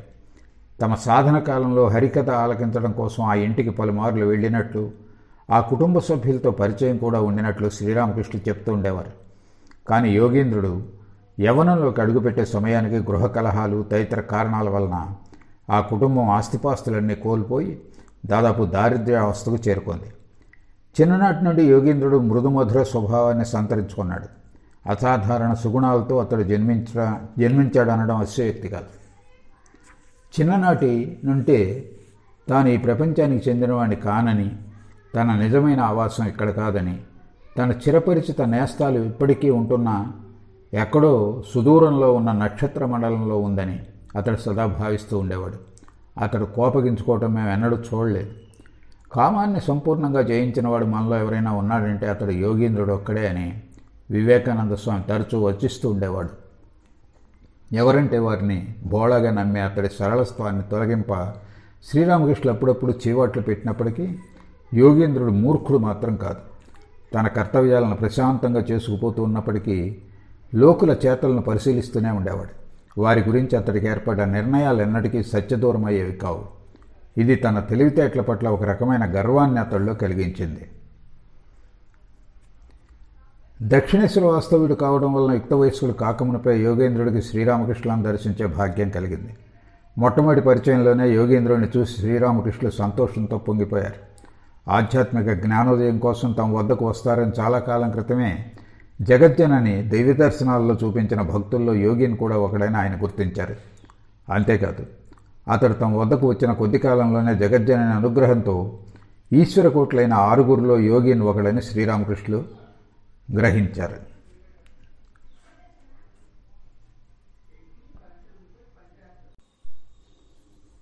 దయనీయంగా తల్లి విలపించడంతో తనకు ఎంతమాత్రం ఇష్టం లేకపోయినా యోగీంద్రుడు హఠాత్తుగా వివాహం చేసుకున్నాడని ఇంతకు ముందే చెప్పి ఉన్నాం. అతడిలా చెప్పేవాడు, వివాహం చేసుకున్న మరుక్షణమే భగవత్ సాక్షాత్కారం పొందాలనే ఆశ అడిగంటిపోయింది. కామినీ కాంచన పరిత్యాగమే ఎవరి ప్రథమోపదేశమో అటువంటి శ్రీరామకృష్ణుల వద్దకు ఇక ఎందుకు వెళ్ళాలి? శుతిమెత్తని హృదయం కారణంగానే నా జీవితాన్ని నాశనం చేసుకున్నాను. జరిగిన దాన్ని జరగకుండా చేయలేం. ఎంత త్వరగా మరణిస్తే నాకు అంత మంచిది. ఇంతకు మునుపు శ్రీరామకృష్ణులను నిత్యం దర్శించేవాడిని.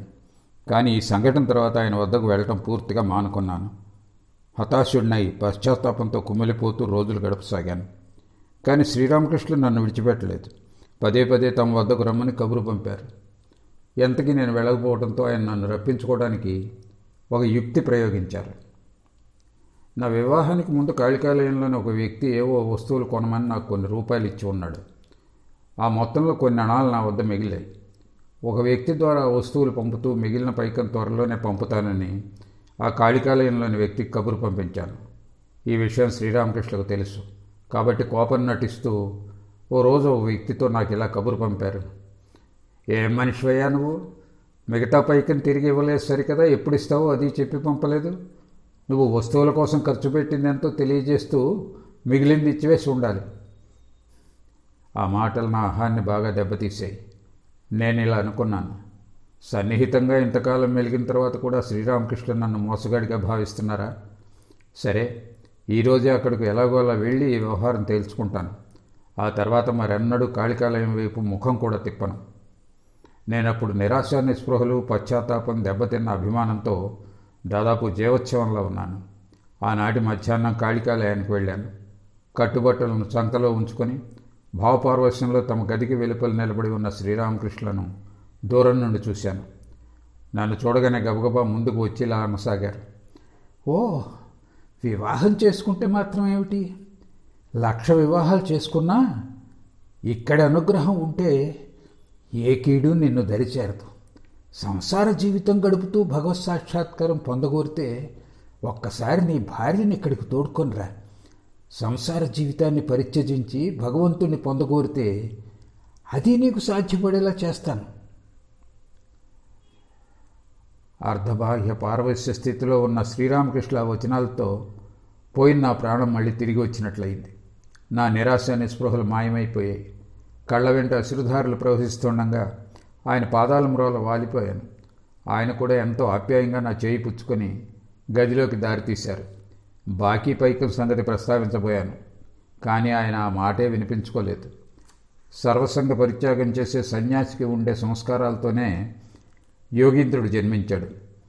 వివాహం చేసుకున్నప్పటికీ ఆ భావం మాత్రం కించిత్ కూడా మార్పుకు లోను కాలేదు. తన ఏకైక అభయప్రదాత అయిన శ్రీరామకృష్ణ సేవలోనే యోగిని ఎక్కువ సమయం గడపసాగాడు. తమ కుమారుడు వివాహం చేసుకున్న సంపాదన పట్ల, సంసారం పట్ల ఎంతో ఉదాసీనంగా వ్యవహరించడం చూసి అతడి తల్లిదండ్రులు ఫిర్యాదు చేయసాగారు. యోగిని ఇలా చెప్పాడు. ఒకరోజు మా అమ్మ సంపాదించాలని నీకు లేకపోతే ఎందుకు వివాహం చేసుకున్నావు అని నిలదీసింది. అందుకు నేను నువ్వు విలపిస్తూ ఉండటం చూడలేకనే వివాహం చేసుకున్నానని పదే పదే నీకు అప్పుడు చెప్పాను కదా అని చెప్పాను. ఆ జవాబు విని ఆమె మండిపడి, ఓహో బాగానే ఉంది, లోపల ఇష్టం లేకపోతే నా కోసం వివాహం చేసుకుంటావా? ఎవరైనా ఈ మాటలు నమ్ముతారా అని అడిగింది. ఆ మాటలు విని దిగ్భ్రాంతి చెంది, భగవంతుడా, ఎవరి దుఃఖాన్ని చూడలేక నిన్ను సైతం విడిచిపెట్టడానికి సిద్ధమైనాను, ఆమె ఇలా అంటున్నదే, ఎంత దౌర్భాగ్యం. ఒక గురుదేవులు తప్ప తలపులు పలుకులు ఒక్కటే అయిన వ్యక్తులు ఈ లోకంలో మరెవ్వరూ లేరు అని అనుకున్నాను. అప్పటి నుండి ఈ లోకం పట్ల రోత పుట్టింది. నాటి నుండి రాత్రులు కూడా గురుదేవుల వద్దే గడపసాగాను. ఒకరోజు పగలంతా దక్షిణేశ్వర కాళికాలయంలోనే గడిపి సాయంత్రం కాగానే శ్రీరామకృష్ణ వద్ద సెలవు పుచ్చుకొని భక్తులందరూ వెళ్ళిపోవటం యోగిని చూశాడు. దగ్గర మరెవరూ లేకపోవడం వలన శ్రీరామకృష్ణ ఇబ్బంది పడతారేమోనని యోచించి యోగిని ఆ రాత్రి అక్కడే గడపదలుచుకున్నాడు. రాత్రి యోగిని అక్కడే గడపటం వల్ల శ్రీరామకృష్ణ కూడా సంతోషం వెలిబుచ్చారు. ఆధ్యాత్మిక విషయాలు మాట్లాడుకుంటూ రాత్రి ఎంతో పొద్దుపోవటం వారు గమనించలేదు. అప్పుడు 10 గంటలయింది. శ్రీరామకృష్ణ కాస్త ఉపాహారం తీసుకున్నారు. యోగీంద్రుడు భోజనం చేశాక అతడిని కూడా తమ గదిలోనే పడుకోమని చెప్పి ఆయన నిద్రకు ఉపక్రమించారు.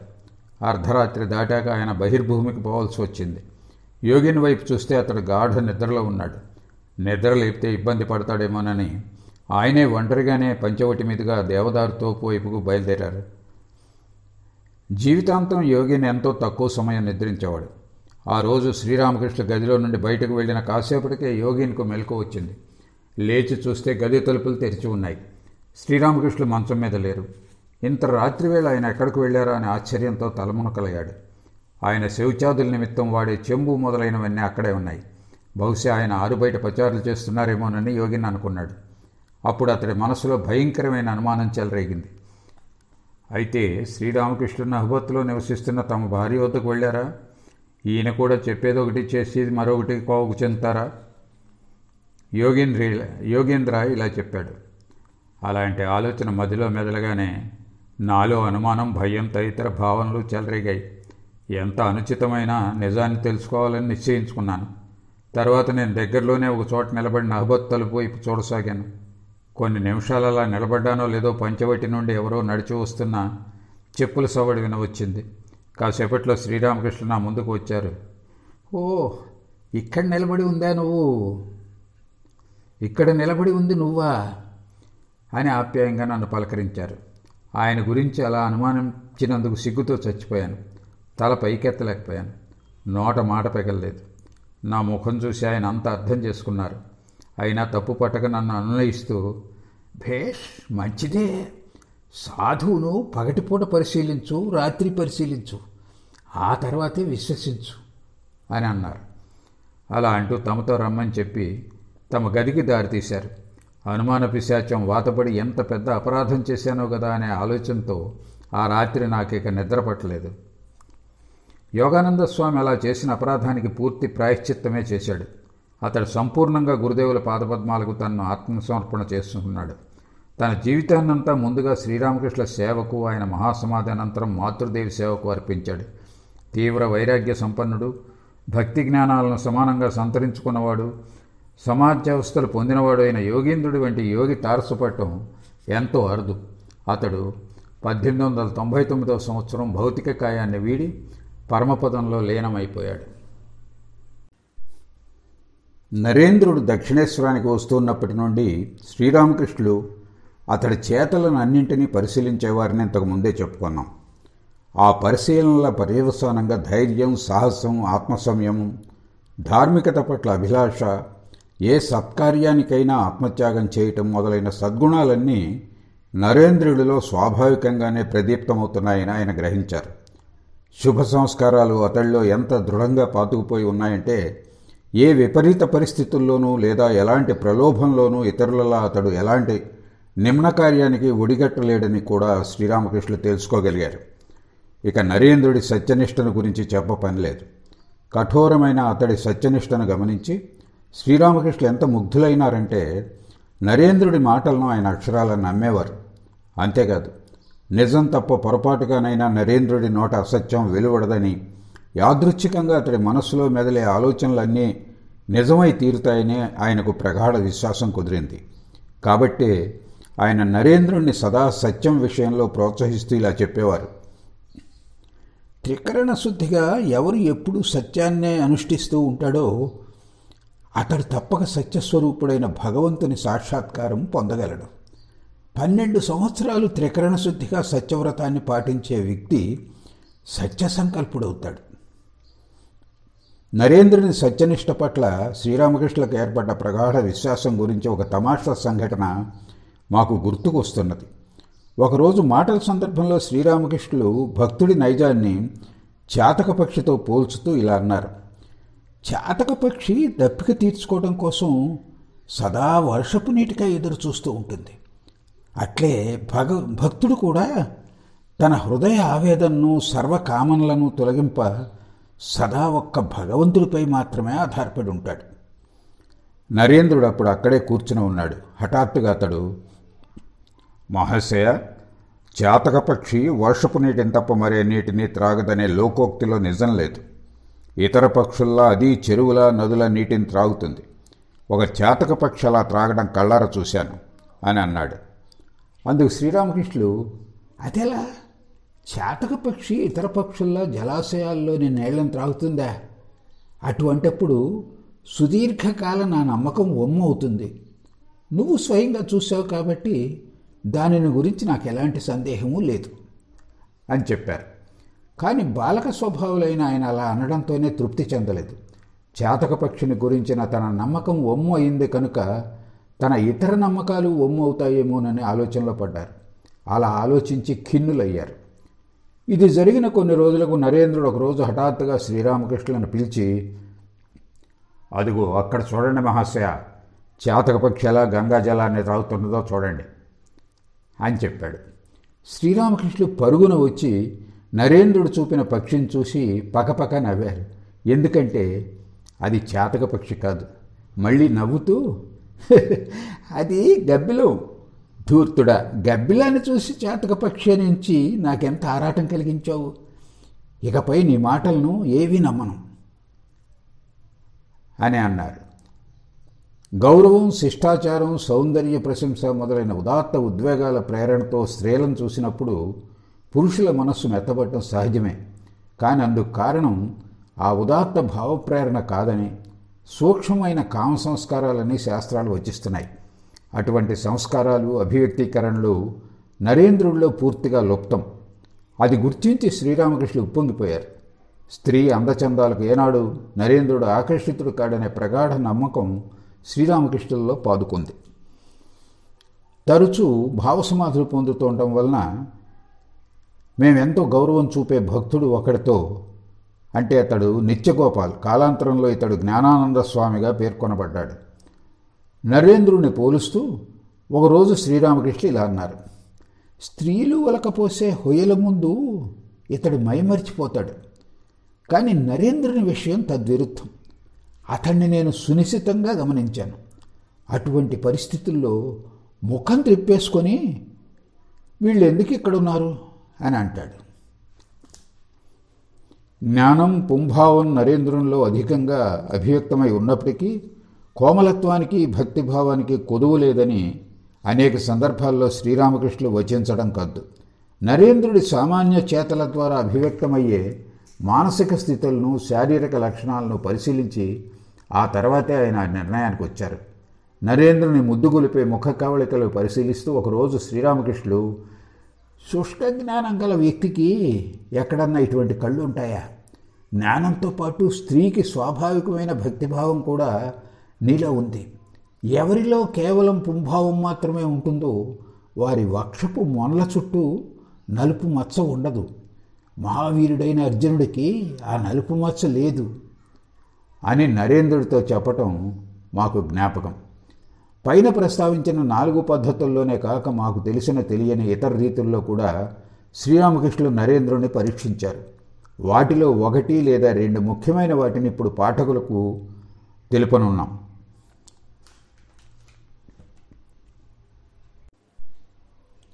నరేంద్రుడు దక్షిణేశ్వరానికి వచ్చినప్పుడల్లా శ్రీరామకృష్ణులు అధిక సమయం అతడితోనే గడిపేవారని ఇంతకు మునుపే తెలిపి ఉన్నాం. నరేంద్రుడు దూరంగా కనపడగానే శ్రీరామకృష్ణుల మనస్సు శరీరం విడిచి పరిగెత్తుకొని వెళ్ళి అతన్ని ప్రియాలింగనం చేసుకునేదని చెప్పడం అస్యయుక్తి కాబోదు. నరేంద్రుని చూసిన తక్షణం అదిగో నా అంటూ శ్రీరామకృష్ణులు భావపారవశ్యంలో మగ్నులైపోవటం మేము ఎన్నోసార్లు చూశాము. చెప్పటం కష్టం. కానీ ఆ పరిస్థితికి ఒక అంతరాయం ఏర్పడింది. ఒక దశలో శ్రీరామకృష్ణులు అతడి పట్ల ఉదాసీనంగా వ్యవహరించడం కానవచ్చింది. మామూలుగానే ఒకరోజు నరేంద్రుడు వచ్చి శ్రీరామకృష్ణులకు ప్రణామం చేసి ఆయన ముందు కూర్చొని చాలాసేపు ఎదురు చూశాడు. కానీ శ్రీరామకృష్ణులు కనీసం అతడి క్షేమం గురించి కూడా విచారించక పూర్తిగా ఉదాసీనంగా ఉండిపోయారు. శ్రీరామకృష్ణులు బహుశా ఆధ్యాత్మిక భావోద్వేగంలో ఉన్నారేమోనని నరేంద్రుడు అనుకున్నాడు. చాలాసేపు అలా నిరీక్షించి చివరకు గది బయటకు వచ్చి హాజరాతో పిచ్చపట్టి మాట్లాడుతూ పొగ త్రాగసాగాడు. ఇంతలో శ్రీరామకృష్ణులు ఇతరులతో మాట్లాడడం వినిపించి నరేంద్రుడు మళ్లీ గదిలోకి వచ్చి ఆయన వద్ద కూర్చున్నాడు. కానీ శ్రీరామకృష్ణులు మాత్రం అతడితో ఒక్క మాట కూడా మాట్లాడక మంచం మీద అటువైపు తిరిగి పడుకున్నారు. ఆ పగలంతా అలాగే గడిచిపోయి సాయంత్రం కాసాగింది. అయినప్పటికీ శ్రీరామకృష్ణుల వైఖరిలో ఎలాంటి మార్పు నరేంద్రుడికి కనిపించలేదు. కాబట్టి ఆయనకు ప్రణామం చేసి కలకత్తాకు తిరిగి వెళ్ళిపోయాడు. మళ్ళీ ఒక వారం తిరగకుండానే నరేంద్రుడు దక్షిణేశ్వరానికి వచ్చాడు. శ్రీరామకృష్ణుల ఉదాసీన వైఖరి అట్లే ఉండటం గమనించాడు. ఆ రోజు కూడా అతడు హాజరాయ్ తదితరులతో పిచ్చపాటి మాట్లాడుతూ రోజంతా గడిపి సాయంత్రం కాగానే ఇంటికి బయలుదేరాడు. నరేంద్రుడు 3వసారి 4వసారి దక్షిణేశ్వరానికి వచ్చాడు. కానీ శ్రీరామకృష్ణుల నిర్లిప్త వైఖరిలో మార్పు ఏమీ అతడికి కనిపించలేదు. అయినప్పటికీ ఆ ఉదాసీన ధోరణికి అతడు బాధపడలేదు. మామూలుగానే శ్రీరామకృష్ణుల వద్దకు వస్తూనే ఉన్నాడు. నరేంద్రుడు ఇంటి వద్దే ఉంటున్నప్పుడు శ్రీరామకృష్ణులు ఎవరినో ఒకరిని పంపి అతడి క్షేమ సమాచారం తెలుసుకునేవారు. కానీ అతడు తమ వద్దకు వచ్చినప్పుడు మాత్రం ఎప్పటిలా తమ ఉదాసీన వైఖరిని కొనసాగించసాగారు. ఇలా 1 నెల గడిచింది. అయినా తమ ఈ నిర్లక్ష్య ధోరణి కారణంగా నరేంద్రుడు రావడం మానుకోకపోవడం గమనించారు శ్రీరామకృష్ణులు. ఒకరోజు అతడిని పిలిచి ఇలా అడిగారు: సరే, నేను ఒక్క మాట కూడా నీతో మాట్లాడలేదు, అయినప్పటికీ నువ్వు ఇక్కడికి వస్తూనే ఉన్నావు. ఎందుకు అలా చేస్తున్నావు? అందుకు నరేంద్రుడు, మీతో మాట్లాడడం కోసం నేను ఇక్కడికి వస్తున్నాను. మీరంటే నాకు ఎంతో ఇష్టం. మిమ్మల్ని చూడగోరే నేను ఇక్కడికి వస్తున్నాను అని జవాబు చెప్పాడు. ఆ జవాబుతో శ్రీరామకృష్ణులు ఎంతో ప్రసన్నులై ఇలా అన్నారు, నిన్ను సరిగా ఆదరించకుంటే రావడం మానివేస్తావేమోనని నేను పరీక్షించాను. ఇంతటి ఉదాసీన వైఖరిని, అనాదరణను సహించడం నీ వంటి ఉన్నత స్థాయి ఆధ్యాత్మిక సాధకుడికే చెల్లింది. మరొకరైతే ఎప్పుడో వదిలిపెట్టేసేవారు, మళ్ళీ ఎన్నడూ ఇటు తొంగి చూసేవారే కాదు. మరో సంఘటన గురించి ప్రస్తావించి ఈ అధ్యాయాన్ని ముగిస్తాం. భగవత్ సాక్షాత్కారార్థం నరేంద్రుడి హృదయం ఎంత తహతహ చెందిందో ఈ సంఘటన నుండి చక్కగా అవగతం అవుతుంది. ఒకరోజు శ్రీరామకృష్ణులు నరేంద్రుడిని పంచవటి వైపుకు తోడుకొని వెళ్ళి అతడితో ఇలా చెప్పారు, సుదీర్ఘకాల తపస్సు ఫలితంగా అణిమాది అష్టసిద్ధులు నాకు కలిగాయి. కానీ కట్టుబట్ట ఉందో లేదో అనే ఇరుకే లేని నా వంటి వ్యక్తికి ఆ సిద్ధులను ఉపయోగించే సందర్భము, అవకాశము ఎక్కడుంది? కాబట్టి అమ్మతో చెప్పి ఆ సిద్ధులన్నిటినీ నీకు ఇప్పించాలని అనుకుంటున్నాను. ఎందుకంటే నువ్వే ఆమె పని ఎంతో చేయవలసి ఉందని ఆమె స్వయంగా నాతో చెప్పింది. ఆ శక్తులన్నీ నీకు దత్తమైతే అవసరమైనప్పుడు ఉపయోగించుకోగలుగుతావు. మరి నువ్వేమంటావు? శ్రీరామకృష్ణులను దక్షిణేశ్వరంలో మొట్టమొదటిసారి చూసిన నాటి నుండి అనంతమైన దివ్యశక్తి ఆయనలో అభివ్యక్తమవుతూ ఉందన్న విషయం నరేంద్రుడికి అనుభవిక వైద్యమే. అందువలన ఆయన ఈ వచనాలను నమ్మకపోవడానికి ఎలాంటి కారణము నరేంద్రుడికి కనిపించలేదు. కానీ అతడి హృదయంలో గుప్తమై ఉన్న భగవద్భక్తి ఏ వివేచన చేయకుండా ఆ శక్తులను స్వీకరింప సమ్మతించలేదు. నరేంద్రుడు కాసేపు తీవ్రంగా ఆలోచించి, మహాశయ, ఆ శక్తులు భగవత్ సాక్షాత్కారానికి నాకు దోహదం చేస్తాయా అని అడిగాడు. అందుకు శ్రీరామకృష్ణులు, ఆ విషయంలో సహాయం చేయలేవు, కానీ భగవత్ సాక్షాత్కారానంతరం జగత్జన్య పనులు నిర్వర్తిస్తున్నప్పుడు అవి నీకు బాసటగా ఉంటాయి అని చెప్పారు. ఆ మాటలు విని నరేంద్రుడు ఇలా అన్నాడు, అలా అయితే మహాశయ, వాటి అవసరం నాకు లేదు. ముందు భగవత్ సాక్షాత్కారం పొందనివ్వండి, ఆ తర్వాత వాటిని స్వీకరించాలో వద్దో నిర్ణయించుకుంటాను. ఆ అద్భుత శక్తులను ఇప్పుడే పొందితే నా లక్ష్యాన్నే విస్మరించి స్వార్థపరుణ్ణి వాటిని అనుచితంగా ఉపయోగిస్తే సర్వనాశనం అయిపోవటం తథ్యం. అణిమాది అష్టసిద్ధులను శ్రీరామకృష్ణులు నిజంగానే నరేంద్రుడికి ప్రసాదించదలుచుకున్నారో లేక అతడిని పరీక్షించే ఉద్దేశంతో అలా అడిగారో హితమిత్తంగా చెప్పడం కష్టం. కానీ నరేంద్రుడు వాటిని నిష్కర్షగా తిరస్కరించడం పట్ల శ్రీరామకృష్ణులు ఎంతో ప్రసన్నులయ్యారని మాత్రం ఖచ్చితంగా చెప్పగలం.